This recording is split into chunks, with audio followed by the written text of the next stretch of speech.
మీ business ఏదైనా మీ ఊర్లో promotion చేయాలంటే అది సుమన్ టీవీతోనే సాధ్యం. ఇప్పుడే సంప్రదించండి.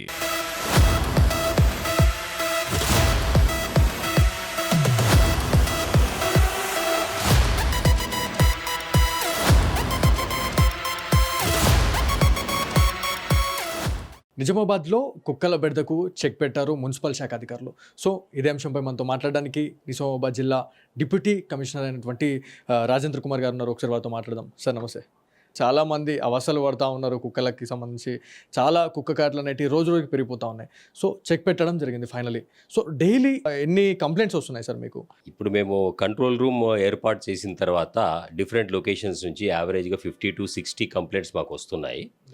సో దీంట్లో మనకున్న మెకానిజం ప్రకారంగా 2 డాగ్ క్యాచింగ్ టీమ్స్ పెట్టాము. ఎక్కడైతే కంప్లైంట్స్ నెంబర్ ఆఫ్ కంప్లైంట్స్ వస్తున్నాయో వాటి మీద ఎక్కువ కాన్సన్ట్రేట్ చేసి అక్కడున్న డాగ్స్ని పట్టుకురావడము, తర్వాత మేము ఒకటి ఏబీసీ సెంటర్ ఏర్పాటు చేయడం జరిగింది. ఏబీసీ సెంటర్లో ఇప్పుడున్న కెపాసిటీ ప్రకారంగా పర్ డే 20 to 25 డాగ్స్కి మనము స్టెరిలైజేషన్ ఆపరేషన్ చేసి మళ్ళీ ఒక 5 days వాటి పోస్ట్ ఆపరేటివ్ కేర్ తీసుకున్న తర్వాత రెగ్యులర్ ఎక్కడైతే మనం డాగ్స్ పడతామో అక్కడే వాటిని వదిలేయడం జరుగుతుంది. ఎక్కడైతే మనం స్టెరిలైజేషన్ ఆపరేషన్ చేసిన ప్రతి డాగ్కి వాటి చెవికి ఒకటి వి నాచ్ లాగా వేస్తామంటే కట్ చేస్తే దానికి స్టెరిలైజేషన్ ఆపరేషన్ జరిగిందనే తెలుస్తుంది అన్నట్టు. అంటే ఒక ట్యాగ్ అనుకోవచ్చా? ట్యాగ్ ఏమైనా వేస్తున్నారా? వీఆర్ ప్లానింగ్ టు తొందరలోనే ప్రతి డాగ్కి ఒకటి రేడియం బెల్ట్ వేయడానికి కూడా ప్లాన్ చేస్తున్నాము. Most soon it will be affected అన్నట్టు అట్లా. ఎందుకంటే అది మనము ఈ చెవికి ఏదైతే నాచ్ వేస్తామో అది మన దగ్గరికి వెళ్ళేదాకా తెలియట్లేదు. సో దట్ ఏంటంటే ఏదైతే డాగ్ ఆల్రెడీ దానికి స్టెరిలైజేషన్ ఆపరేషన్ జరిగిందో వాటికి ఒకటి రేడియం బెల్ట్ వేసేస్తే సో దట్ పబ్లిక్ కూడా ఐడెంటిటీ ఈజీగా ఉంటుంది. తర్వాత మా వాళ్ళు డాగ్ క్యాచింగ్ టీమ్ కూడా ఈజీగా ఉంటుంది. దేనికి ఇంకా స్టెరిలైజేషన్ జరగలేదు అనే విషయము తెలుసుకొని వాటిని ఇమీడియట్గా పట్టి చేయడం జరుగుతుంది. వీ హ్యావ్ ప్లాన్డ్ 2 టీమ్స్ ఉంటాయి. ఒకటేమో రెగ్యులర్గా మేము డివిజన్ వైజ్గా వెళ్ళి పట్టుకుంటూ ఉంటాము. 1 more టీమ్ ఏదైతే కంప్లైంట్స్ రిసీవ్ చేసుకున్నామో కంప్లైంట్స్ కూడా నెంబర్ ఆఫ్ కంప్లైంట్స్ వచ్చిన దగ్గర వీఆర్ కాన్సన్ట్రేటింగ్ మోర్ అన్నట్టు అట్లా. సో మున్సిపల్ కార్యాలయంలో ఒక టోల్ ఫ్రీ నంబర్ అనేది ఏర్పాటు చేశారు, ఒక కంట్రోల్ రూమ్ని ఏర్పాటు చేశారు. సో డైలీ ఎన్ని కంప్లైంట్స్ వస్తున్నాయి? మీరు ఎన్ని కంప్లైంట్స్ని రిసీవ్ చేసుకుంటా ఉన్నారు? మాకు మేజర్గా ఫిజికల్ కంప్లైంట్స్ చాలా తక్కువగానే వస్తున్నాయి. బట్ బై ఫోన్ కంప్లైంట్స్ చాలా వస్తున్నాయి. లాస్ట్ 3-4 days నుంచి ఎప్పుడైతే మేము ఈ కంట్రోల్ రూమ్ ఏర్పాటు చేయడం జరిగింది, తర్వాత ఈ టోల్ ఫ్రీ నెంబర్ను మేము పబ్లిక్కి మీడియా ద్వారా ఎవరికైతే చెప్పడం జరిగిందో దాని తర్వాత we are receiving number of complaints. We are ప్రొయాక్టివ్గా మనం ఇమీడియట్గా రియాక్ట్ అవుతున్నాము. 2 teams ద్వారా రియాక్ట్ అయ్యి వాటిని పట్టుకుంటున్నాము. తొందరలోనే we're planning to increase the sterilisation operations కూడా చేయడానికి సరిపడా ఇన్ఫ్రాస్ట్రక్చర్ కూడా పెంచుకోవడానికి ప్లాన్ చేస్తున్నాము. సో మనకు వచ్చిన ఇన్ఫర్మేషన్ ఏంటంటే మీరు స్టెరిలైజేషన్ చేసిన తర్వాత కూడా ఏవైతే కుక్కల్ని మళ్ళీ అదే ఏరియాలో మళ్ళీ వదిలేయడం జరుగుతూ ఉంది. సో అట్లా మళ్ళీ ప్రాబ్లం కదా సార్ ఇప్పుడు ప్రజలకి? అంటే యాక్చువల్గా ఎనిమల్ వాటిని చంపడం కూడా చట్టవిరుద్ధము. కాబట్టి ఏంటంటే ఓవర్ ఏ పీరియడ్ అంటే ఇప్పుడు దాదాపు ఇప్పుడు ఆ గతంలో కూడా చేయడం జరిగింది. మళ్ళీ ఇప్పుడు కంటిన్యూయస్గా ఒక డాగ్స్ అనేది ఒక సైకిల్ ఆర్ 2 cyclesలో ఆల్ టౌన్లో ఉన్న ప్రతి డాగ్ను స్టెరిలైజేషన్ చేస్తే ఫర్దర్ గ్రోత్ ఉండదు. That is number 1 point. Number 2 point ఏంటంటే ఎప్పుడైతే డాగ్ను స్టెరిలైజేషన్ చేశామో దాంట్లో ఉండే ఫ్యూరోషియస్ మెంటాలిటీ తగ్గిపోతుంది అన్నట్టు అట్లా. వాటికి రియాక్ట్ అవ్వడం కానీ అట్లాంటిది చాలా వరకు తగ్గుతుంది. కాబట్టి ఆ విధంగా డాగ్ మీనెస్ని కంట్రోల్ చేయడానికి ఇది గవర్నమెంట్ ఆఫ్ ఇండియా 2023లో కొన్ని గైడ్లైన్స్ ఇష్యూ చేసింది. ఆ గైడ్లైన్స్ ప్రకారమే మేము ఫాలో అవుతున్నాం అన్నట్టు అట్లా. సో వాటిని క్యాచ్ చేసే టైంలో చాలా రిస్క్ సార్ ఇది. సో మీ సిబ్బంది ఎట్లాంటి టాస్క్కి అంటే ఇట్లాంటి టాస్క్కి ఒక విరుద్ధంగా వెళ్తూ ఉన్నారు, అంటే వాటికి ఆపోజిట్గా వెళ్తూ ఉన్నారు. సో వాటి నుంచి కూడా ఎఫెక్ట్ అయ్యే అవకాశం ఉంటుంది. సో మీ నుంచి వాళ్ళకి ఎలాంటి సపోర్ట్ చేస్తూ ఉన్నారు? మేము ఏదైతే టీమ్స్ ఫామ్ చేశామో దాంట్లో కాస్త ఎక్స్పర్ట్స్ ఉన్న వాళ్ళని బాగా దానికి అలవాటు పడ్డ వాళ్ళనే ఇస్తున్నాము. సో దట్ చాలా వరకు వాళ్ళకి అంత రిస్క్ ఉండదు. బట్ చెప్పలేము ఫీల్డ్ మీద ఉన్నప్పుడు వాళ్ళకు కూడా ఏదైనా ఉన్నా కూడా we will take care of their health and their rescue కూడా మేము we will take care of them అన్నట్టు అట్లా. ఈ వీడియో చూసిన తర్వాత చాలామందికి ఆనందంగా ఉంటుంది. అంటే ఇప్పటివరకు టౌన్లో చాలా ఇబ్బందులు పడ్డారు కుక్కల వల్ల.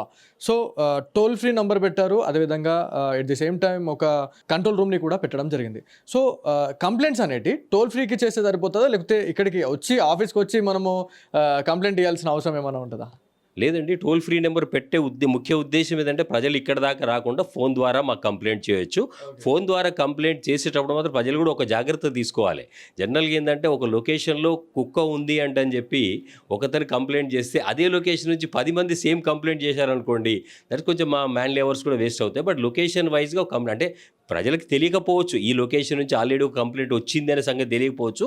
బట్ మేము మాత్రం ఆ విధంగా డివిజన్ వారీగా, లొకేషన్ వారీగా ఆ కంప్లైంట్స్ అన్నిటి కూడా మనము మ్యాపింగ్ చేసుకొని దానికి అనుగుణంగానే ప్లాన్ చేస్తున్నాం అన్నట్టు. ఒక ఏరియా నుంచి కంప్లైంట్ వచ్చింది అనుకోండి, మీరు ఇక్కడ నుంచి సిబ్బంది అక్కడికి వెళ్ళేసరికంటే ఆ కుక్క అనేది ఒక ఏరియా నుంచి ఇంకొక ఏరియాకి వెళ్ళిపోతూ ఉంటుంది. అప్పుడు ఏం చేస్తూ ఉన్నారు మరి? ఇట్ ఈస్ దేర్ యాక్చువల్గా ఏంటంటే కంప్లైంట్ వచ్చిన దగ్గర ఫస్ట్ వెళ్తాము. So when there is no dog we can't do anything, ఎందుకంటే because it is all movable around the city. That's why ఏంటంటే మేము ఇన్ జనరల్గా కూడా ఒక టీం ఎలా పెట్టాము అంటే రెగ్యులర్గా డివిజన్ వారీగా వెళ్ళి వాళ్ళకి ఆ డాగ్స్ పట్టుకొని స్టెరిలైజేషన్ చేయించేది ఒక టీం నడుస్తూ ఉంటుంది. ప్యారలల్గా ఇంకో టీం ఏంటంటే ఎక్కడైతే కంప్లైంట్ వచ్చిందో ఆ కంప్లైంట్, ఎందుకంటే మేము ఒక డివిజన్కి వెళ్ళాము, అక్కడ డాగ్స్ క్యాచ్ చేస్తున్నాము for sterilisation purpose. But other side నుంచి ఒక కంప్లైంట్ వచ్చింది అనుకోండి, ప్యారలల్గా మేము దాన్ని కూడా వేరే టీం ద్వారా ట్యాకిల్ చేసి వాటికి కూడా స్టెరిలైజేషన్ చేయడానికి ఏర్పాటు చేస్తాం. ఇంకొక విషయం ఏంటంటే ఈ సందర్భంగా నేను అబ్జర్వ్ చేసింది ఏంటంటే కుక్కలు ఎక్కడైతే ఉంటున్నాయంటే అక్కడ ఖచ్చితంగా మన గార్బేజ్ అక్యుములేషన్ ఉంటుంది. జనరల్గా మనం ఇంట్లో తిన్న ఆహారం కానీ ఇంకేదైనా పళ్ళవి కానీ తర్వాత నాన్ వెజ్ ఐటమ్సే కానీ మనం ఇంట్లో ఉన్నది తీసి బయట పడేస్తాం. ఆ బయట పడేసిన దాని దగ్గరికి కుక్కలు జమ అవుతున్నాయి. సో ఆ విషయంలో మాత్రం ప్రజలందరూ కూడా తగు జాగ్రత్తలు తీసుకొని ఎట్టి పరిస్థితుల్లో తమ ఇంటి పరిసరాల్లో ఎలాంటి చెత్త వేయకుండా ఉండి, తర్వాత ఖచ్చితంగా ఈ చెత్తను అనేది మున్సిపల్ వాహనాలకే ఇస్తే కుక్కలకి అసలు రోడ్ల మీద ఆహారం దొరకదు. ఫస్ట్ ఆఫ్ ఆల్ ఆహారం దొరకకపోతే అవి తిరిగే పరిస్థితి కూడా ఉండదు. మెయిన్ రీజన్ ఏంటంటే వాటికి మీరు ఎక్కడైనా చూడండి, మీరు కావాలంటే ప్రజలు కూడా అబ్జర్వ్ చేయొచ్చు ఇది, ఎక్కడైతే మన గార్బేజ్ అక్యుములేషన్ పాయింట్స్ ఉన్నాయో అక్కడ కుక్కలు జమ అవుతుంటాయి. తర్వాత కొన్ని చికెన్ ఐటమ్స్ కానీ నాన్ వెజ్ ఐటమ్స్ కానీ సమ్ కైండ్ ఆఫ్ వేస్ట్ అంతా అక్కడ వేసిన దగ్గర మాత్రమే కుక్కలు ఎక్కువ జమ అవుతుంటాయి. సో ఇది మనం కంట్రోల్ చేయాలంటే మన పరిసరాలను మనం జాగ్రత్తగా ఉంచుకోవాలి, నెంబర్ 1. నెంబర్ 2 ఏంటంటే సరే కుక్కలు మనము వాటి గ్రోత్ అది కంటిన్యూస్గా పెరుగుతూనే ఉంటుంది.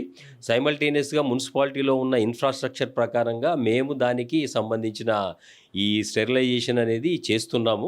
But it takes long time process. Entire నిజామాబాద్లో ఉండే each and every dog sterilisation అయిన రోజే గ్రోత్ తగ్గిపోతుంది. సో ఇది గ్రాడ్యువల్గా తగ్గుతుంది గ్రోత్ అనేది. బట్ ఎంతైతే గ్రోత్ ఉంటుందో దానికి అనుగుణంగా మేము స్టెరిలైజేషన్ చేయడానికి మనం మున్సిపల్ కార్పొరేషన్ ద్వారా మేము ప్లాన్ చేస్తున్నాము. జనరల్ సైంటిఫిక్ స్టడీ ప్రకారంగా కూడా ఒక 2 సైకిల్స్ ఆఫ్ దేర్ బ్రీడింగ్ మనం కంట్రోల్ చేయగలిగితే ఆటోమేటిక్ గ్రాడ్యువల్గా తగ్గిపోతుంది అనేది. ఫైనల్గా ఈ టాస్క్లో ఎంతమంది సిబ్బంది పనిచేస్తూ ఉన్నారు, ఎంతమంది వాటిని క్యాచ్ చేస్తూ ఉన్నారు? క్యాచ్ చేయడానికి 2 టీంలు ఉన్నాయండి. ఒక్కొక్క టీంలో 6 ఉంటారు. ఒక వెహికల్ ఉంటుంది, దానికి ఒక సూపర్వైజర్ ఉంటారు. తర్వాత ఏబీసీ సెంటర్లో అంటే ఎనిమల్ బర్త్ కంట్రోల్ సెంటర్లో 2 డాక్టర్లు ఉంటారు, వాళ్ళకి ఇద్దరు అసిస్టెంట్లు ఉంటారు. తర్వాత ఈ ఎనిమల్స్ ఒకసారి పోస్ట్ స్టెరిలైజేషన్ తర్వాత 5 డేస్ వాటిని అక్కడ ఉంచాల్సి ఉంటుంది. వాటి అన్నిటికీ కేజెస్ పెట్టడం జరిగింది. వాటికి మళ్ళీ టైమ్లీ ఆహారం ఇవ్వాల్సి ఉంటుంది. ఇవన్నీ కూడా అక్కడ సఫిషియంట్ పర్సన్స్ పనిచేస్తున్నారు. తర్వాత 5 డేస్ తర్వాత ఈ ఏదైతే డాగ్ ఉంటుందో ఆ డాగ్ పూర్తి స్థాయిలో అది కోలుకున్నది అన్న తర్వాతనే దాన్ని బయటికి వదిలేస్తారు. లేదంటే దాన్ని కూడా ఇంకా 2 రోజులు ఎక్కువ రోజైనా పెట్టి దాన్ని పోస్ట్ ఆపరేటివ్ కేర్ తీసుకుంటారు. Thank you sir. మనం చూడొచ్చు నిజామాబాద్ ప్రజలకైతే ఒక తీపి కబురు అని చెప్పుకోవచ్చు. మొన్నటి వరకు చాలా అవస్థలు పడ్డారు. చాలా నగరాల్లోనే ఏదైతే మనకి చాలా కాలనీస్లో కూడా ఈ కుక్కల బెడద ఎక్కువ ఉంది అని చెప్పేసి చాలా లాట్ ఆఫ్ కంప్లైంట్స్ వచ్చినాయి. సో ఇందులో భాగంగానే ఈ కంట్రోల్ రూమ్ని ఏర్పాటు చేశామని చెప్పేసి మనకి నిజామాబాద్ జిల్లాకి సంబంధించిన ఏదైతే మున్సిపల్ శాఖ అధికారులు అయితే చెప్పడం జరుగుతూ ఉంది. మనము కూడా డెఫినెట్లీ తగు జాగ్రత్తలు తీసుకోవాలా. సో తగిన జాగ్రత్తలు తీసుకున్నట్లయితే ఖచ్చితంగా కుక్కల నుంచి ఎలాంటి కుక్క కాట్లకి గురయ్యే అవకాశం ఉండదు అని చెప్పేసి కూడా మనకి చెప్తున్న సిచ్యువేషన్ అయితే ఉంది. సో ఇది ఇవాళటి Suman TV special focus. Camera person కార్తిక్తో బాలు, సుమన్ టీవీ నిజామాబాద్ నుంచి.